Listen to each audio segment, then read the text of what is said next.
이번 한 주간도 나그네로서 힘겨운 삶을 사시다가 오늘 예배 가운데 나오신 우리 성도님들에게 하나님의 크신 위로와 은혜가 함께 하시기를 바랍니다. 베드로전서는 그리스도인의 정체성을 나그네로 그렇게 말씀합니다. 세상에서 하나님 주신 시간 동안 우리는 나그네로 살아갑니다. 나그네는 외롭습니다. 사람들이 정을 주지 않고 또 신뢰도 잘 하지 않기 때문에 오해받을 때도 많고 그래서 억울하기도 하는 거죠. 그리스도인들이 세상에서 내가 예수를 믿는 사람입니다 라고 드러내는 순간부터 우리는 나그네 대접을 받으면서 살 수 있다는 것을 우리가 기억을 해야 합니다. 그래서 세상은 지난 베드로전서 말씀에서 그리스도인들을 가리켜서 악행하는 자들이다 그렇게 오해하고 낙인을 찍으면서 비방한다 그랬습니다. 그럴 때 우리 그리스도인들은 어떻게 해야 되느냐? 도망가야 되느냐? 아니면 대적해야 되느냐? 그게 아니고 베드로를 통해서 하나님께서는 그럴 때일수록 우리가 선한 양심을 가지고 행실을 선하게 해야 된다 그렇게 우리가 함께 나누었습니다. 그것이 우리가 마지막 날 하나님 앞에 갔을 때 믿지 않는 자들이 하나님께 영광을 돌리는 길이고 또 우리가 이 땅에서 살아가는 동안 그 선행으로 말미암아 악행을 저지르면서 하나님 앞에 변명하는 세상 사람들의 입을 막는 근거가 되기 때문이다 그랬습니다.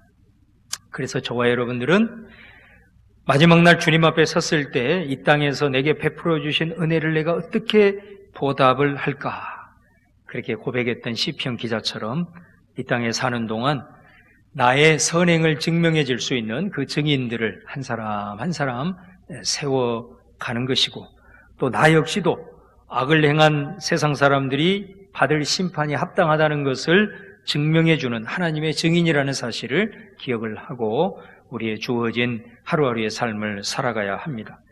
그렇다면 우리가 선한 양심을 가지고 산다는 것이 무엇을 의미할까? 우리는 어떻게 사는 것이 선행을 살아가는 것일까? 자, 오늘 베드로전서 2장 13절 말씀에 이렇게 말을 합니다. 인간의 모든 제도를 주를 위하여 순종하되 혹은 위에 있는 왕이나 여기서 이 제도라는 말은 헬라어로 질서를 말합니다. 모든 세워진 질서에 우리는 순종해야 된다 그런 말씀이죠. 하나님께서 이 세상에 질서를 세우는 것이 교회만 세운 게 아니고 가정도 하나님이 세우시고 또 국가도 하나님이 세우셨습니다.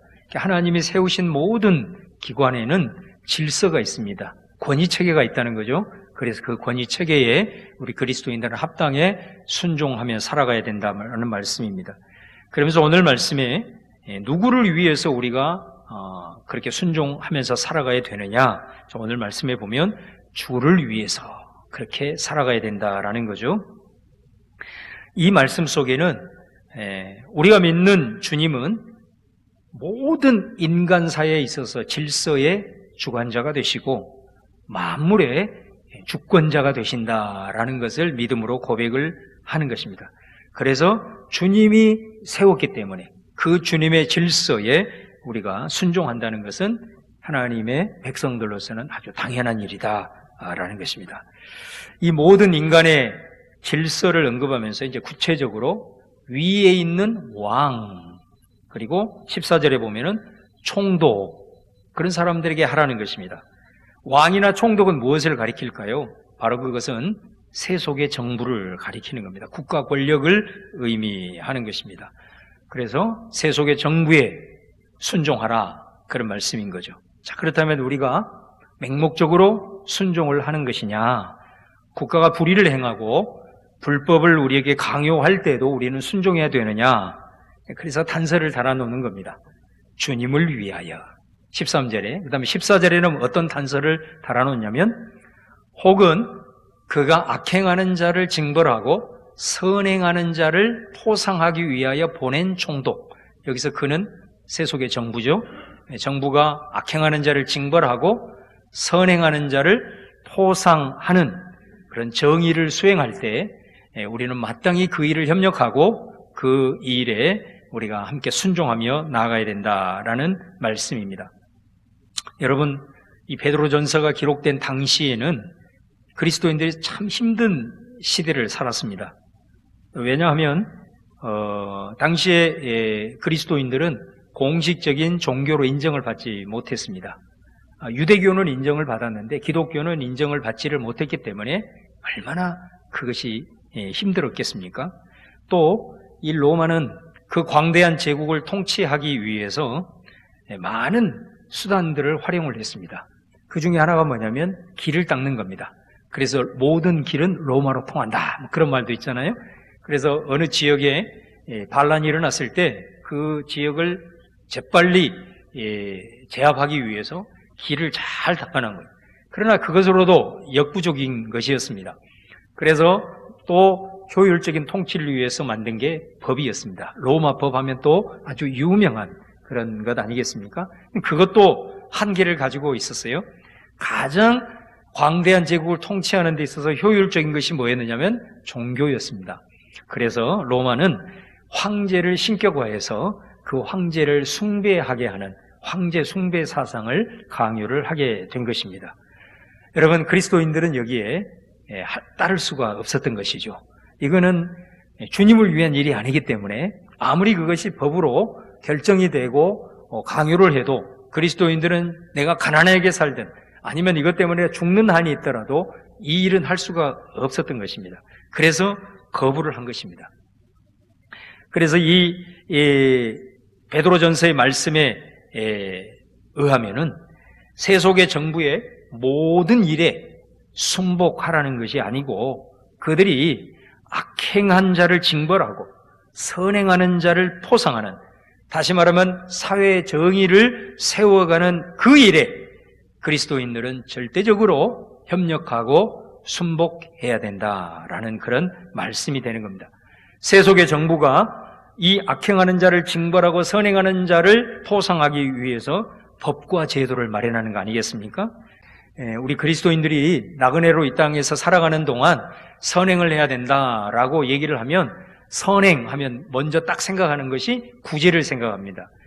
어려운 사람들을 물질적으로 도와주는 구제, 혹은 봉사활동, 어려운 지역에 가서 우리가 봉사하고 도와주는, 이걸 생각을 하고 있는데 오늘 베드로전서는 단도직입적으로 무엇이 선행이냐, 어떤 것이 선한 양심을 가지고 이 땅을 살아가면서 선행하는 삶을 사는 것이냐라고 했을 때 첫 번째로 말씀하는 것이 구제를 말씀하는 게 아니고 봉사를 말씀하는 게 아니고 세상 속에서 법을 잘 지켜라, 그 말을 하고 있는 겁니다. 법을 잘 지켜야 된다.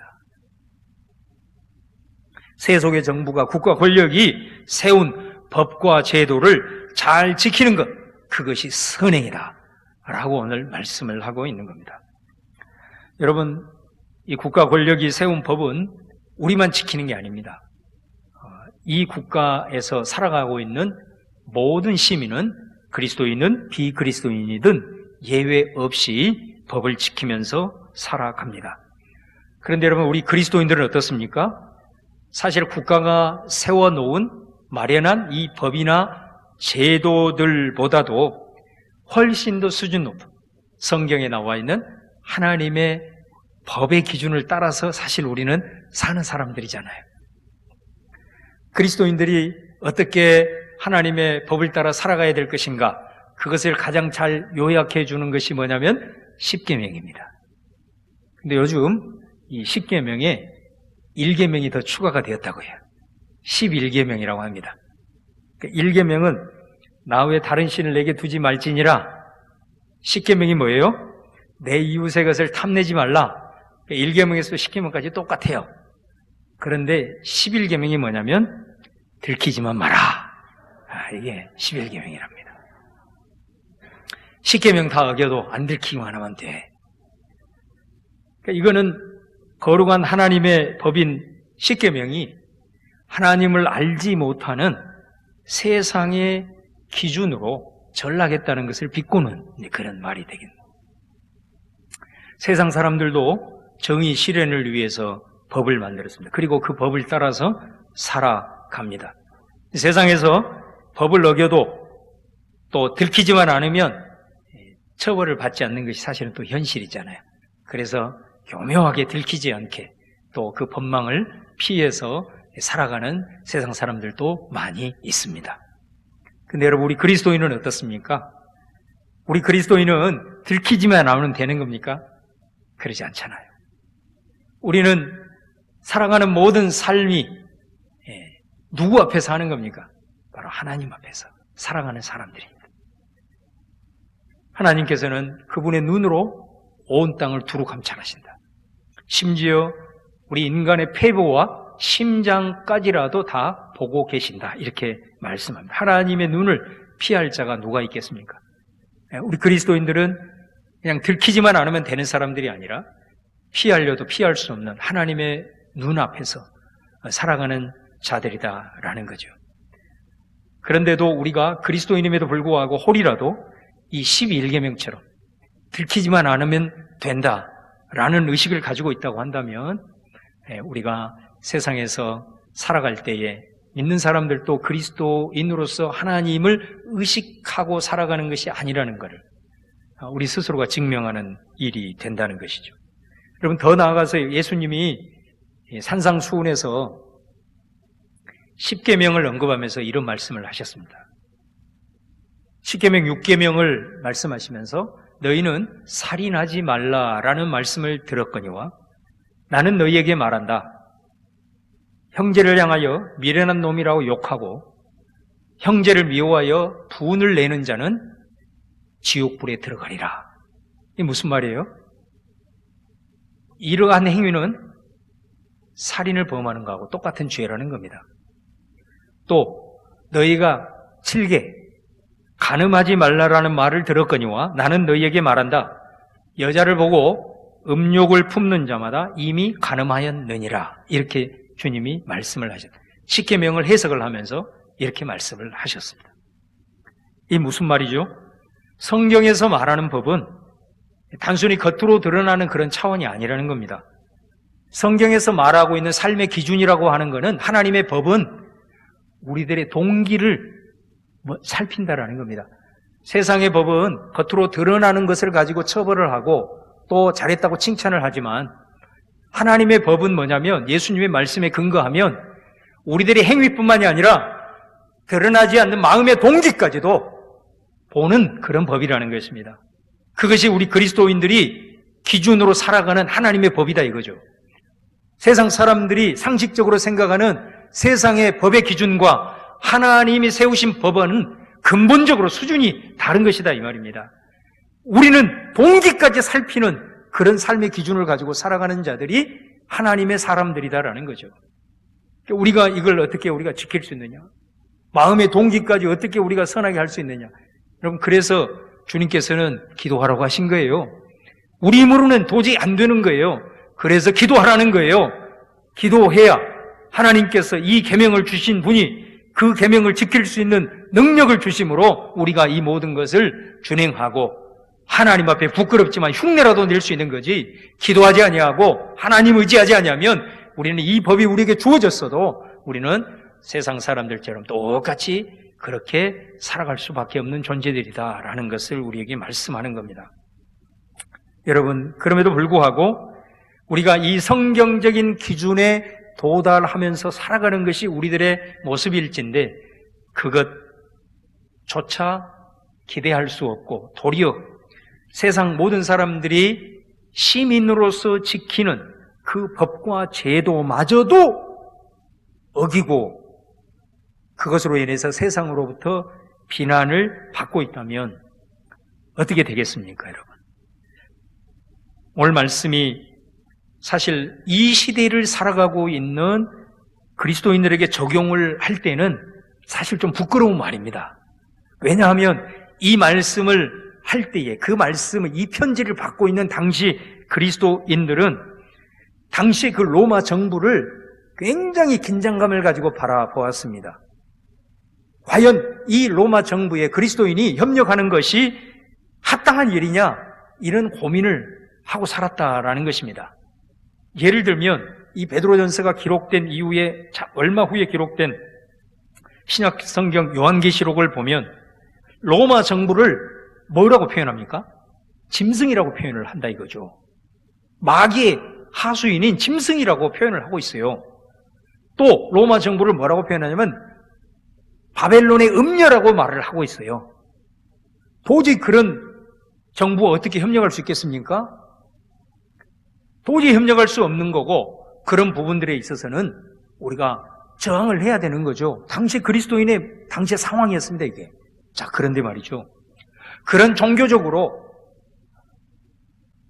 우리를 핍박하고 인정해주지 않고 마귀 사탄의 하수인처럼 그리스도인을 핍박하고 있는 저들에 대해서는 우리가 종교적으로는 저항하지만, 그럼에도 불구하고 로마라는 정부가 사회 안녕을 위해서, 사회 질서를 위해서, 최소한의 정의 추구를 위해서 법을 제정했다면 그 법은 우리가 따르는 것이 마땅하다는 겁니다.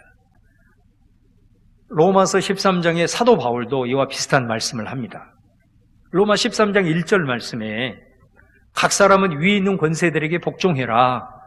권세는 하나님으로부터 나지 않음이 없나니 모든 권세는 다 하나님께서 정하신 바라. 하나님이 세우신 기관 중에 국가라는 기관이 있다는 거예요. 하나님이 위임을 해준 것이기 때문에 우리가 그 국가 권력에 기본적으로 권위에 복종을 해야 된다라는 말씀이에요. 자, 그 말씀을 하면서 6절, 7절에 이렇게 말합니다. 너희가 조세를 바치는 것도 이로 말미암음이라. 그들이 하나님의 일꾼이 되어 바로 이 일에 항상 힘쓰느니라. 모든 자에게 줄 것을 주되 조세를 받을 자에게 조세를 바치고 관세를 받을 자에게 관세를 바치고 두려워할 자를 두려워하며 존경할 자를 존경하라. 로마서에서 바울은 세속의 정부의 권위에 복종을 하라고 하면서 그리스도인에게 뭐를 말합니까? 세금 잘 내라. 탈세하지 마라. 그 말을 하고 있는 거예요. 제가 아까도 말씀드린 대로 당시에 로마는 기독교인들을 공식 종교로 인정을 안 해준 거예요. 정부에서 공식 종교로 인정을 해주지 않는 것은 이단 사이비로 인정을 받았다는 겁니다. 그러니까 보이지 않게 엄청난 차별을 많이 받았고 많은 부분에 있어서 불이익을 받은 거예요. 그럼에도 불구하고 너희들은 로마 정부에 바쳐야 될 마땅한 세금, 지방 정부에 바쳐야 될 마땅한 관세 성실하게 납부를 해야 된다. 그 말하고 있는 겁니다. 여러분, 세상의 기업들을 보세요. 오늘날 세상의 기업들, 그 기업을 하는 목적이 뭐예요? 이윤 추구잖아요. 그래서 이윤을 추구하기 위해서 극대화하다 보면 그 사회 구조적인 모순을 보잖아요. 그 사회 구조적인 모순이라는 게 뭐입니까? 모든 사회 법과 제도가 있는데 집행하는 자들의 판단에 의해서 어떤 경우는 합법이 되기도 하고 어떤 경우는 불법이 되기도 하는 거예요. 그런 그 법의 틈을 이용을 하는 거죠. 사회적인 구조적인 그런 모순. 자, 이런 부분을 가지고 많은 기업들이 이윤을 극대화하고 돈을 많이 벌어요. 자, 그랬을 때 세상의 기업은 어떻게 합니까? 그들도 양심을 가지고 사회 환원 제도라는 시스템을 가지고 많은 기부를 하잖아요. 그죠? 그리고 많은 단체에 후원을 하고 구제 활동을 합니다. 세상의 기업도 그렇게 한다는 거예요. 자신들이 살아가면서 기업 활동을 하면서 정말로 이 사회 구조적인 모순 속에서 그런 모습으로 우리가 돈을 이렇게 많이 벌었다면 그들의 양심이 발동을 해서 그렇다면 이걸 우리가 사회 환원을 하자. 그래서 그렇게 기부를 하고 구제 활동을 하는 거예요. 그런데 만일 그리스도인들이 어떤 기업을 평화를 하면서 내가 이 이윤으로 하나님의 나라를 위한 선교를 해야 되겠다. 그렇게 공헌을 해놓고 탈세를 밥 먹듯이 하고 세상에서도 인정할 수 없는 불법을 계속해서 자행한다면 여러분 어떻게 되겠느냐라는 것입니다. 그래서 바울이 13장 이후에 14장에 가보면은 하나님의 나라를 말씀해요. 우리 주님이 그렇게 말씀하죠. 너희는 먼저 그의 나라와 의를 구해라 그랬잖아요. 바울이 하나님의 나라를 이렇게 말합니다. 14장 17절에 하나님의 나라는 먹는 것과 마시는 것이 아니요 오직 성령 안에 있는 의와 평강과 희락이라 이렇게 말씀해요. 자, 그러면서 18절에 뭐라고 얘기하냐면 이로써 그리스도를 섬기는 자는 하나님을 기쁘시게 하며 사람에게도 칭찬을 받느니라. 여러분, 바울이 우리 그리스도인들이 세상 속에서 추구해야 될 하나님의 나라를 얘기를 하면서 어떤 것이 하나님의 나라를 추구하는 거냐, 오늘 베드로 말씀처럼 어떤 것이 세상 속에서 선행을 이루면서 살아가는 거냐라고 했을 때 하나님을 기쁘시게, 그 다음에 꼭 기억해야 됩니다. 사람에게도 칭찬을 받게. 여러분, 우리가 하나님의 나라를 추구하는 것이 하나님만을 기쁘시게 하는 것이 아니에요. 믿지 않는 저 세상 사람들에게도 칭찬을 받아야 되는 거예요. 이 두 가지를 같이 기억을 해야 돼요. 하나님 앞에서 우리가 서 있는 그런 존재이기도 하지만 세상 사람들 앞에서 그들의 눈을 의식하면서 살아가는 자들이 그리스도인들이다라는 것입니다. 그 말을 하고 있는 겁니다. 우리가 잘 아는 고린도전서 10장 31절에 이렇게 말합니다. 그런즉 너희가 먹든지 마시든지 무엇을 하든지 다 하나님의 영광을 위하여라. 자, 우리 그리스도인의 삶의 제1번이 뭡니까? 바로 하나님의 영광을 위하는 것이잖아요. 그러면 그 하나님의 영광을 위하는 것이 뭐냐? 32절이 이렇게 말합니다.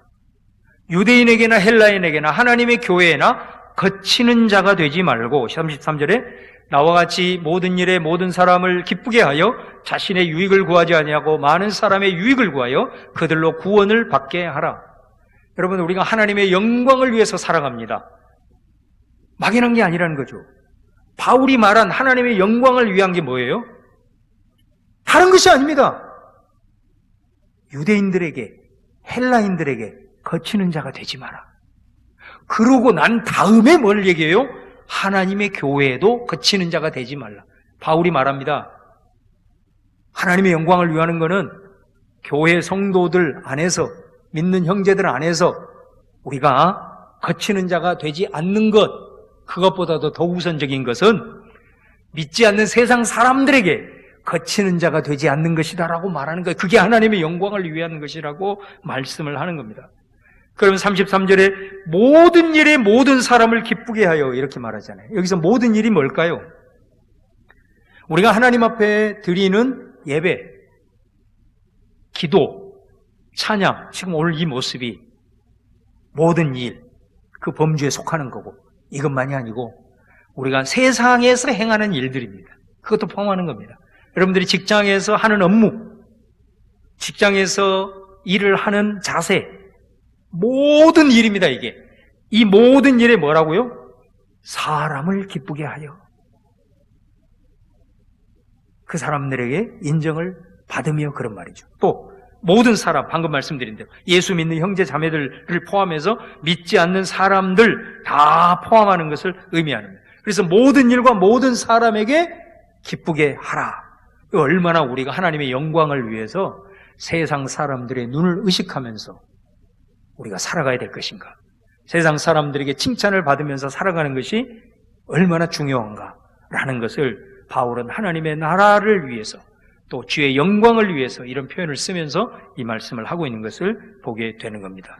그것을 위해서 우리가 세상 모든 사람들이 상식으로 생각하는 것들, 그리고 세상 사람들이 시민으로서 마땅히 준수해야 될 법과 제도, 그거를 우리 그리스도인들도 항상 순복하고 그것을 잘 지키면서 살아가는 것, 바로 그것이 선행의 출발점이다라는 것을 우리에게 말씀하고 있는 겁니다.